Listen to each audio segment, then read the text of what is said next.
we are weird in that we have a brain that basically fills the inside of our skull.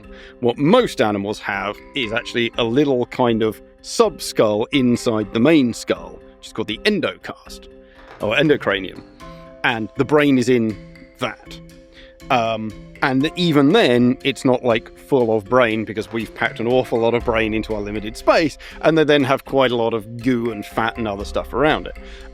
But it means for dinosaurs, and then indeed reptiles and birds in general, in the old days you could basically cut one open, but now we'll CT scan through them. You can take an internal mold of the endocranium, the brain case, and then whatever filled that would have been the brain and its surrounding tissues. And that's how you get something like this. In this case, someone literally cracked open an old skull and basically took an internal mold in the same way that you do an external mold for the skulls. And that tells you quite a lot about certain things. So, for example, you've got a bulb at the front, which is the olfactory bulb. So brains are very stereotyped. Again, ours are super weird. So you have the olfactory bulb at the front, and behind that you have the optic bulb or the optic lobe. So roughly how big they are will tell you roughly how much of the brain is devoted to, for example, sight and smell.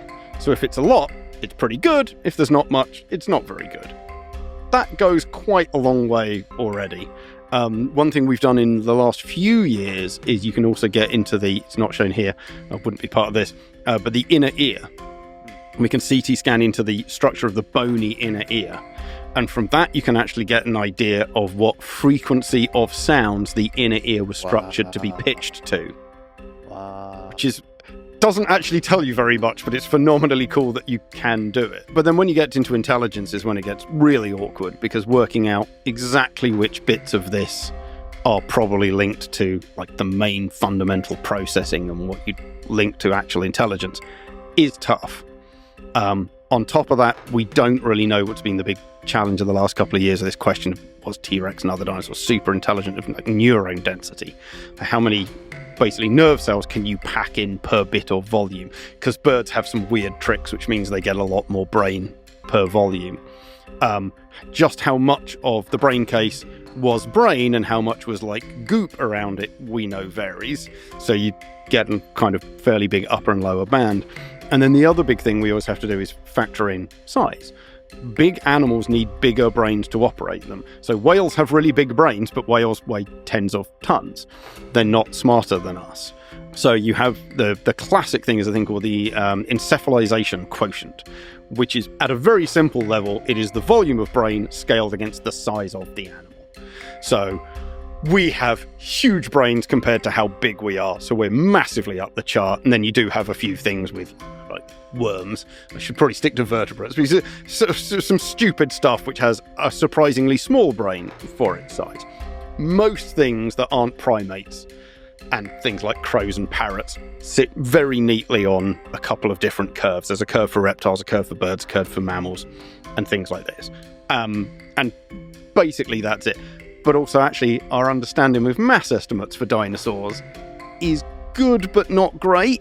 And so you could easily be out by 20 or 30% on the volume of the brain inside the brain case, and then you could be out by 20 or 30% on your mass estimate. Well, now suddenly it's very easy to make the brain too big and the animal too light and it's super smart, or make the brain too small and the animal too heavy and it's super dumb. That's awkward, unfortunately. And again, you know, birds have this thing of, they have this weird thing of neuron folding and they can basically pack in a lot more than you'd expect. You know, that's why crows are that smart despite having tiny brains, relatively, even compared to their overall size. But I'm being obviously overly facetious. But if ultimately part of your scaling is how big is the animal versus how big is its brain, that's most of a T-Rex brain. It's a fraction of the size of a chimp brain, and chimps don't weigh 7 tons.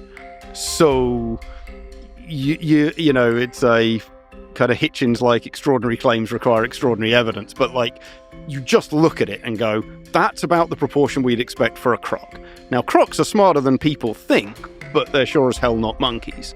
You're gonna have to really come up with something much more convincing than, oh, well, if you just pack them and if you scale them this way.